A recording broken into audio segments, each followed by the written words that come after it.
Hey everyone, so it's officially my 3-year lock, Freeform lock anniversary as of yesterday, September 16th, which is also my birthday. So it was my birthday, but 2016, September 16th, I decided to officially freeform lock my hair. Previous to that, I decided to semi-freeform, and then I took those locks out and I decided to start from scratch and never look back. And from that point on, just kept going. And what I must say is that there's this huge appreciation for the process in itself, and of course, the hair, the beauty aspect of it, the aesthetic is really the result and the gift of what comes from allowing yourself to get through the process of freeforming. I really see it that way. Anything that I do with my hair, and I've always been this way, even with my loose curly hair, but it's always been self-reflective. There's always been a direct correlation between my hair journey and my inner growth journey. Always, always, always. And when you're allowing yourself to connect to yourself in that way, the processes in itself are just much more richer. And it's a beautiful one. It really is. I wouldn't have been able to get through my first 6 months if I wasn't self-aware or reflective or seeing myself with, allowing myself to step out of my comfort zone and being okay with that simply because I know that I needed to grow in some areas. So for that, I am forever grateful to the process in itself. And one thing that I can really highlight and appreciate about freeforming is that it's very unique. It is a very unique process because you cannot duplicate or replicate, same thing, right? But you can't replicate a freeform lock journey. You just can't. You can't hit, there's no step 1, step 2, step 3 in how to get a specific look. Because what you're doing is you are allowing yourself to authentically and organically allow your hair to just simply be. And to simply be without no interference and without no manipulation. And all you're doing, your job is to keep it clean and get through the process. That's all it takes to freeform. When someone says, hey, how do you begin a freeform journey?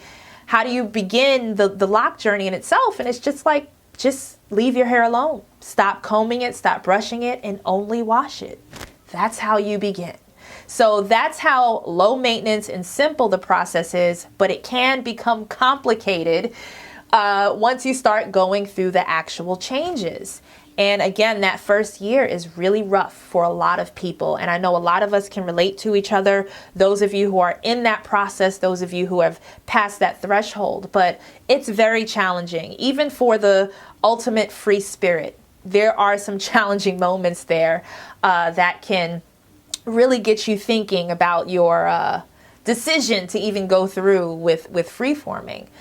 So I love that about this. I love the fact that no one in the world has my set of locks. No one. No one's hair looks the same.